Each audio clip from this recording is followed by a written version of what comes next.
Hello hi नमस्ते, मैं अंजू वर्मा आप लोगों का वेलकम करती हूँ उमा ट्यूटोरियल यूट्यूब चैनल पे। जो विलियम शेक्सपियर की हमारी सीरीज चल रही थी उसी में हम आगे देखते हैं। और ये जो हमारी क्लास है बहुत ही इम्पोर्टेंट होने वाली है, क्योंकि कहीं ना कहीं से इसमें क्वेश्चन पूछा गया है एग्जाम में। तो इस वीडियो को शुरू से लेकर लास्ट तक जरूर देखें। तो आइए देखते हैं कि जो विलियम शेक्सपियर थे उनके जो जितने प्ले थे फोलियो में जॉन हेमिंग और हेनरी कॉन्डेल थे, किस तरह से डिवाइड करके पब्लिश कराए। तो जो फर्स्ट फोलियो था वो 1623 में आया था, जिसमें 36 प्ले विलियम शेक्सपियर के पब्लिश हुए थे। जिसमें सबसे इम्पोर्टेंट बात ये है कि जो पेरिक्लीज है या पेरिकल्स बोल सकते हैं, दी प्रिंस ऑफ टायर इसका सब टाइटल है। इसको ओमिट कर दिया गया था, अर्थात इसे बाहर कर दिया गया था। इसको फर्स्ट फोलियो में शामिल नहीं किया गया था। क्वेश्चन बना के पूछता है कि विलियम शेक्सपियर का कौन सा वो प्ले है जो फर्स्ट फोलियो में इंक्लूड नहीं किया गया था। इंक्लूड भी लिख सकता है या एक्सक्लूड भी लिख सकता है कि कौन सा प्ले है जो विलियम शेक्सपियर का फर्स्ट फोलियो में एक्सक्लूड कर दिया गया था, अर्थात बाहर कर दिया गया था, या ओमिट भी लिख सकता है। तो क्या है, पेरिक्लीज या द प्रिंस ऑफ टायर। ये फर्स्ट फोलियो में क्या कर दिया गया था, एक्सक्लूड कर दिया गया था, अर्थात इसे बाहर कर दिया गया था। जो सेकेंड फोलियो 1632 में आया था। सेकेंड फोलियो कब आया था, 1632 में आया था। इसमें जो प्ले थे विलियम शेक्सपियर के, इसमें जो जॉन हेमिंग थे और हेनरी कॉन्डेल थे, इनके प्ले को एक्ट और सीन में डिवाइड कर दिए। किसमें कर दिए, क्वेश्चन बना के पूछ सकता है कि विलियम शेक्सपियर का जब प्ले एक्ट और सीन में कब से आया, तो सेकेंड फोलियो से, और डेट पूछे तो 1632 से। थर्ड फोलियो कब आया, 1663 से लेकर 64 तक। पेरिक्लीज को इसमें क्या कर दिया गया था, इंक्लूड कर दिया गया था, या कह देंगे इंक्लूड कर दिया गया था। तो पूछ सकता है कि पेरिक्लीज को कब, किस फोलियो में या किस समय इंक्लूड किया गया था, तो 1663 से 1664 थर्ड फोलियो में। किस फोलियो में इंक्लूड किया गया पेरिक्लीज को, तो थर्ड फोलियो में। वहीं फोर्थ फोलियो है, कब आया फोर्थ फोलियो, 1685 में। इस समय सारे जो जितने विलियम शेक्सपियर के प्ले थे सब कंप्लीटली पब्लिश कर दिए गए थे। इन जो विलियम शेक्सपियर हैं इन पे कुछ फेमस बुक है जो बहुत ही इम्पोर्टेंट है। तो आइए देखते हैं कि कौन कौन से वो बुक हैं जो इम्पोर्टेंट हैं, एग्जाम में पूछे गए हैं। फर्स्ट है शेक्सपियरियन ट्रेजेडी। शेक्सपियरियन ट्रेजेडी कब लिखा गया, तो 1904 में लिखा गया। किसने लिखा, एसी ब्रॉडली ने। किसने लिखा, एसी ब्रॉडली ने लिखा। क्वेश्चन पूछे, ये भी पूछ सकता है कि एसी ब्रॉडली ने कौन सा बुक लिखा या कौन सा वर्क लिखा, तो शेक्सपियरियन ट्रेजेडी। किस पे आधारित है, तो विलियम शेक्सपियर पे आधारित है। विलियम शेक्सपियर पे इन्होंने अपना वर्क लिखा है। दूसरा Hamlet and his problem. Hamlet and his problem किसका है, टीएस इलियट का। कब लिखा गया था, 1919 में। टीएस इलियट का कौन सा है, हेमलेट एंड हिज प्रॉब्लम, जो 1919 में लिखा गया था। वहीं जो शेक्सपियर इमेजरी है 1935 में लिखा गया था बाई कैरोलाइन सर्जियन के द्वारा, स्पर्जियन के द्वारा। किसके द्वारा, कैरोलाइन स्पर्जियन ने लिखा था 1935 में शेक्सपियर इमेजरी। उसके बाद से है the history of King Lear. The history of King Lear किसकी है, नाहम टेट की। किसकी है, नाहम टेट की। कब लिखा गया था, 1681 में। कब लिखा गया था, 1681 में। The wheels of fire. The wheels of fire है किसके द्वारा लिखा गया था, तो विल्सन नाइट के द्वारा लिखा गया था। कब लिखा गया था, 1913 में। इस तरीके से हमको याद रखना है कि विलियम शेक्सपियर पे कौन कौन सी आधारित बुक हैं और किसके द्वारा लिखी गई हैं। एक बार देख लेते हैं फर्स्ट फोलियो कब आया था, 1623 में आया था, जिसमें से 36 प्ले विलियम शेक्सपियर के पब्लिश कराए गए थे। जिसमें पेरिक्लीज है उसको ओमिट किया गया था, अर्थात दी प्रिंस ऑफ टायर भी से हम कहेंगे या सब टाइटल कह सकते हैं।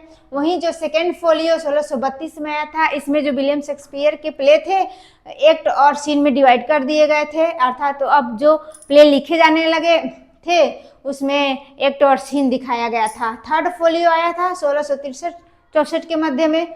फोर्थ फोलियो आया था 1685 में, कंप्लीट हो गया जितने इनके प्ले थे सब क्या हुए, प्ले कर दिए, पब्लिश कर दिए गए। विलियम शेक्सपियर पे आधारित कुछ बुक्स हैं, जैसे कि शेक्सपियरियन ट्रेजेडी है जो 1904 में लिखी गई थी एसी ब्रॉडली के द्वारा। हेमलेट एंड हिज प्रॉब्लम्स है जो 1919 में लिखी गई थी टीएस इलियट के द्वारा। शेक्सपियर इमेजरी है बाई कैरोलाइन स्पर्जन के द्वारा लिखा गया था। हिस्ट्री ऑफ किंग लियर है बाई नाहम टेट के द्वारा लिखा गया था। दी व्हील्स ऑफ फायर है जो 1913 में लिखा गया था विल्सन नाइट के द्वारा। कुछ और भी बुक हैं तो आइए देखते हैं। तो आगे बुक देखते हैं कौन कौन सी है मैकबेथ पे। On the knocking at the door of Macbeth by Thomas De Quincey का है। थॉमस डिक्वेंसी कौन सी बुक लिखी है? On the knocking at the door of Macbeth 1823 में लिखी है। किसने लिखी है? थॉमस डिक्वेंसी ने। थॉमस डिक्वेंसी की बुक कौन सी है? तो on the knocking at the door of Macbeth. कब लिखी है? 1823 में लिखी है। Shakespearean sonnets reconsider by Samuel Buttler. Samuel Butler की कौन सी बुक है? तो शेक्सपियरियन सॉनेट्स रिकंसीडर। वहीं जो शेक्सपियरियन कॉमेडी है वो 1938 में लिखी गई थी और शेक्सपियरियन ट्रेजेडी है वो 1948 में लिखी गई थी। ये दोनों ही बुक एच.बी. चार्टन के द्वारा लिखी गई थी। ध्यान हमें क्या देना है कि Shakespearean tragedy, Shakespearean comedy, Shakespearean tragedy date अलग अलग है और दोनों ही जो बुक है वो एच.बी. चार्टन के द्वारा लिखी गई है। एक और शेक्सपियरियन ट्रेजेडी है जो 1904 में एसी ब्रॉडली ने लिखी थी। तो यही हमको ध्यान देना है कि शेक्सपियरियन ट्रेजेडी है, इसमें भी शेक्सपियरियन ट्रेजेडी है। डेट क्या है? ए 1948 में लिखा गया था, ए 1904 में लिखा गया था और दोनों के राइटर क्या हैं? अलग अलग हैं। इसमें एच.बी. चार्टन है, एच.सी. ब्रॉडली है। तो यही हमें फोकस करना है कि क्या दिया है और किस राइटर का नाम दिया है। तो ये बहुत ही इम्पोर्टेंट बुक है, इसको हमें याद करना है, माइंड में रखना है। The fools of Shakespeare by Ward Frederick. Ward Frederick की कौन सी बुक है? The fools of Shakespeare. किसने लिखा था? वार्ड फ्रेडरिक ने। उसके बाद है Hamlet and distracted Globe. Hamlet and distracted Globe किसके द्वारा लिखा गया था? एंड्रयू जॉन गोर के द्वारा। एंड्रयू जॉन गोर के द्वारा क्या लिखा गया? हेमलेट and distracted globe. The Bible in Shakespeare 2013 में लिखा गया था हेमलिन हॉनिबल के द्वारा। किसके द्वारा लिखा गया था? हेमलिन हॉनिबल। ये बुक इम्पोर्टेंट है तो इसको भी हम माइंड में रखेंगे। इस तरीके से 12 बुक है, जो और भी बुक है लेकिन जो इम्पोर्टेंट है उसी के विषय में मैं डिस्कस की हूँ। तो एक बार और देख लेते हैं। On the knocking at the door of Macbeth by Thomas De Quincey कब लिखा गया था? 1823 में लिखा गया था। शेक्सपियरियन सॉनेट्स है, sonnets reconsider by Samuel Butler के द्वारा लिखा गया। शेक्सपियरियन कॉमेडी 1938 में एच.बी. चार्टन ने लिखा था। वहीं शेक्सपियरियन ट्रेजेडी जो 1948 में लिखा गया था वो भी एच.बी. चार्टन के द्वारा ही लिखा गया था। शेक्सपियरियन ट्रेजेडी जो 1904 में लिखा गया था एसी ब्रॉडली के द्वारा लिखा गया था। किसके द्वारा? एसी ब्रॉडली के द्वारा लिखा गया था। दी फूल्स ऑफ शेक्सपियर 1913 में लिखा गया था। किसके द्वारा लिखा गया था? वार्ड फ्रेडरिक के द्वारा लिखा गया था। हेमलेट and distracted globe bye Andrew John गोर के द्वारा लिखा गया था। वहीं दी बाइबिल इन शेक्सपियर जो है 2013 में हेमलिन हॉनिबल के द्वारा लिखा गया था। तो इस तरह से विलियम शेक्सपियर पे आधारित कुछ बुक है जो इम्पोर्टेंट है तो हमें इसको लर्न करना है। उसके बाद विलियम शेक्सपियर पे कुछ कमेंट किए गए हैं, उस कमेंट को हमें डिस्कस करना है। तो आइए देखते हैं कि विलियम शेक्सपियर पे कौन कौन जो विलियम शेक्सपियर पे कुछ कमेंट्स हैं उसको हम देख लेते हैं जो एग्जाम में अक्सर पूछा जाता है। तो Shakespeare is the canon. Shakespeare is the canon किसने कहा था? हेराल्ड ब्लूम ने। किसने कहा था? हेराल्ड ब्लूम ने। George Bernard Shaw mocked Shakespeare. George Bernard Shaw जो शेक्सपियर थे उनकी हंसी उड़ाए थे एज बॉडलेटरी बोल के। क्या कहे थे? एज बॉडलेटरी। बॉडलेटरी मीन्स बॉड होता है।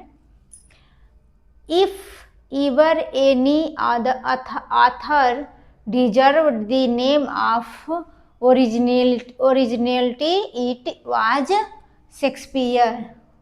If ever any author deserved the name of originality, it was Shakespeare. अगर किसी भी मतलब राइटर को डिजर्व किया जाए तो उसका नाम ओरिजिनल रूप से कौन होगा? शेक्सपियर होंगे। किसने कहा था? अलेक्जेंडर पोप ने कहा था। तो ये जितने जो कमेंट्स हैं उसके एक एक वर्ड को हम पकड़ लेंगे। वैसे सब याद नहीं होगा, कितना हो चाहेंगे हम इसको रटना, याद नहीं होगा। तो कुछ वर्ड है जैसे कि मान जाइए हम लिख लें, सोच लें कि ever any author deserve the name of originality, it was Shakespeare. तो बस इतना कर लें कि if ever any author deserved, इतना याद में रखेंगे कि ऑथर डिजर्व की बात किसने कही थी, या कोई इसमें से अपने सोच पर डिपेंड है कि आप इसमें से कौन सा वर्ड लेंगे जो आसानी तरीके से पकड़ में आ जाए कि ये कौन बोला था। तो अलेक्जेंडर पोप।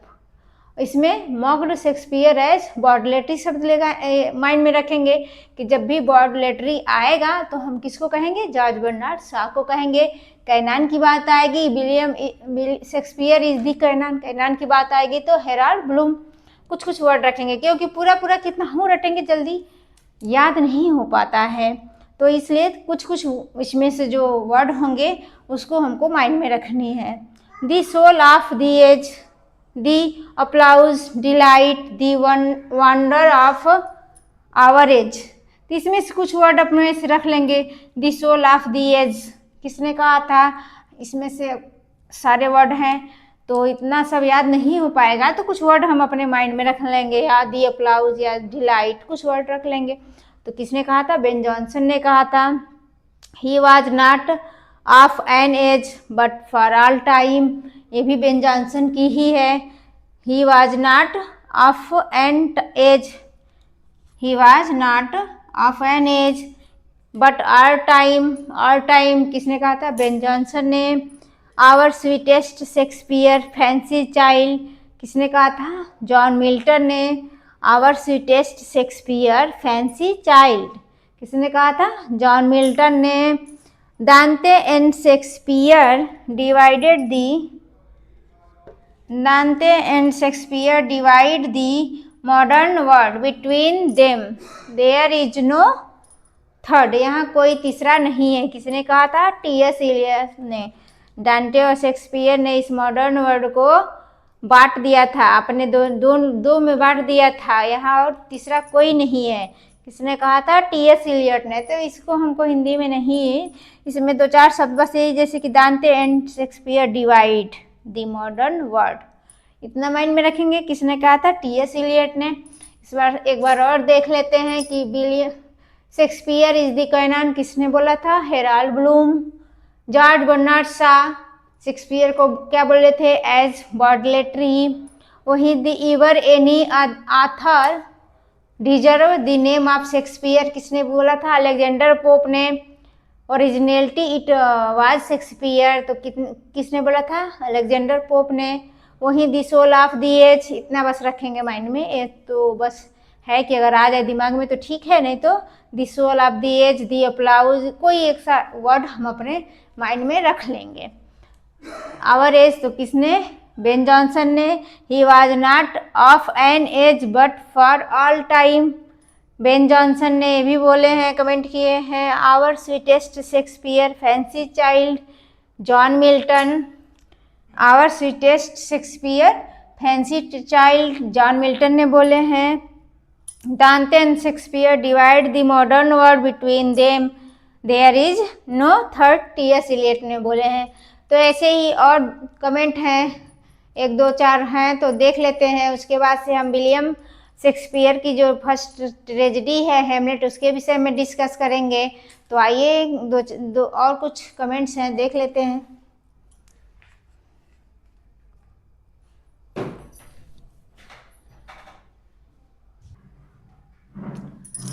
तो आगे जो अदर राइटर जो उन पे कमेंट किए उनको हम देख लेते हैं। जैसे dear son of memory, great heir of fame, what needst thou such weak witness of thy name. किसने कहा था? मिल्टन ने कहा था। तो इसमें से कुछ वर्ड, कुछ जो शब्द होंगे हम अपने लिए चूज कर लेंगे कि इसमें से कौन सा वर्ड चूज कर लें कि अगर एग्जाम में आए तो हम समझ जाएंगे कि मिल्टन ने कहा था। तो dear son of memory, great heir of fame, what needst thou such weak witness of thy name. इसमें से हम ये ले सकते हैं कि weak witness of thy name अगर आ जाए, ए लाइन लिखा हुआ हो, उसमें weak witness of thy name आए, तो हम अपने माइंड में लाएंगे कि किसने बोला था? तो मिल्टन ने। उसी तरह से सेकंड है, to begin then with Shakespeare, he was the man of all modern and perhaps ancient poets, had the largest and most comprehensive soul.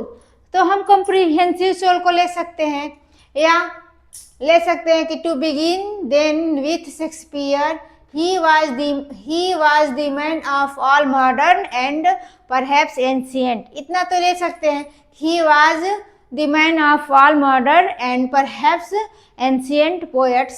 ये करके आए और बाकी सब लिखा हो तो हम समझेंगे किसने बोला था? जॉन ड्राइडन ने। किसने बोला था?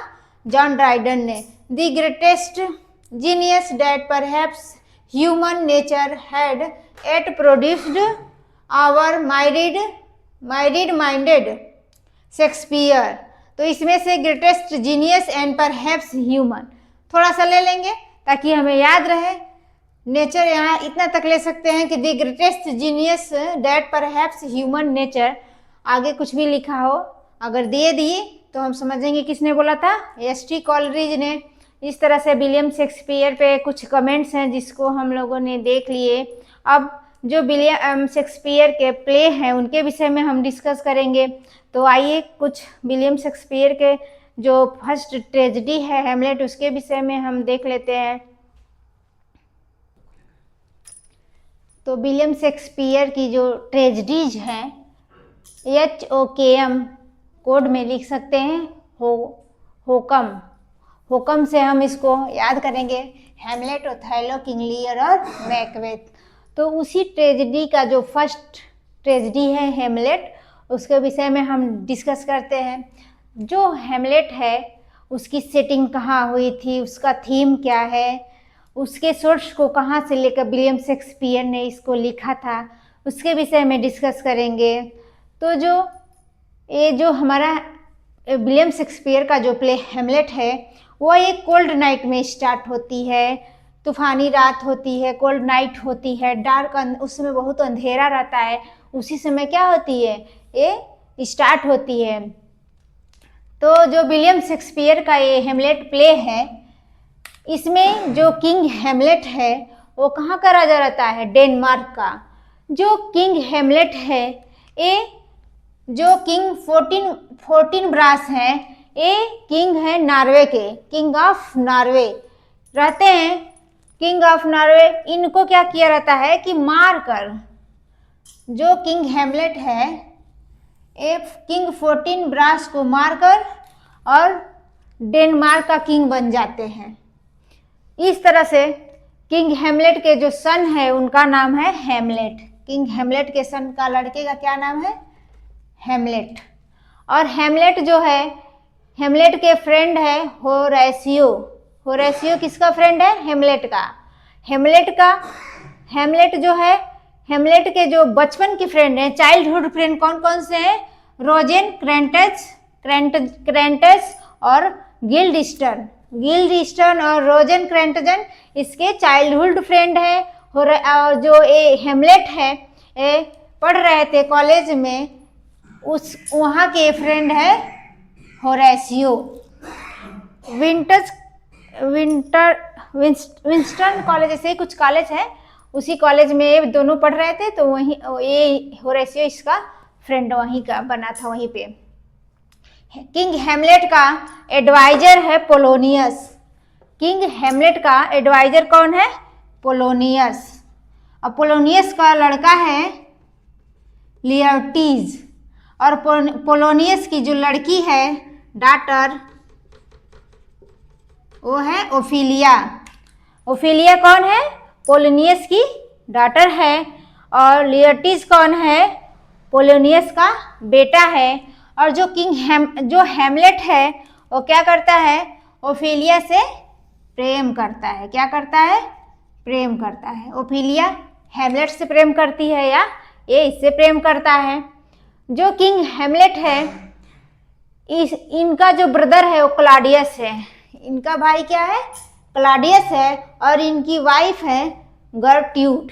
इनकी वाइफ है गर्ट्यूड। मार्सिलस और बर्नार्डो ये दोनों ऑफिसर हैं, डेनमार्क के दोनों कंट्री ऑफिसर हैं।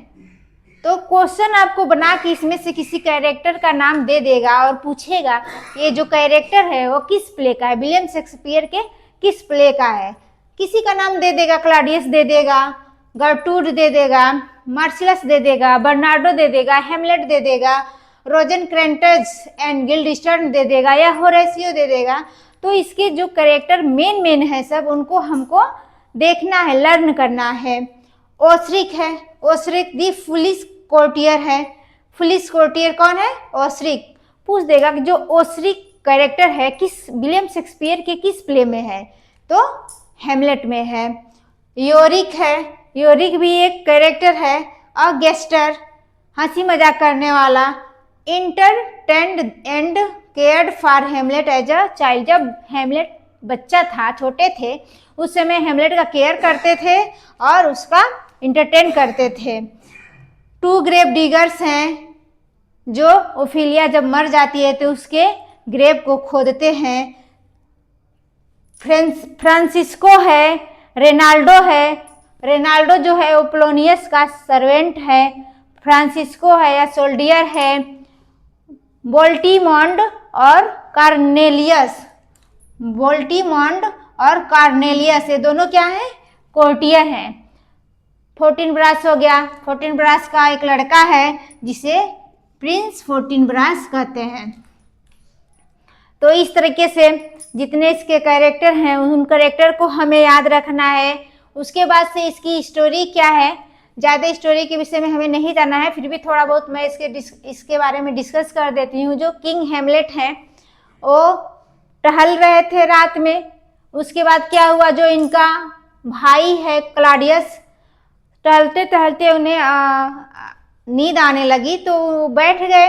उन्हें नींद आने लगी, सोने के लेट गए। उसके बाद से इनका भाई आता है क्लॉडियस और इनके कान में कुछ पॉइजन की ड्रॉप डाल देता है, जिसकी वजह से इनकी मौत हो जाती है।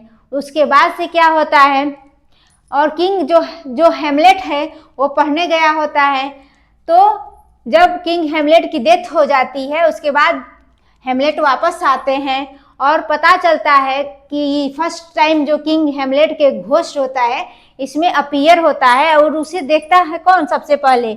मार्सिलस और बर्नार्डो।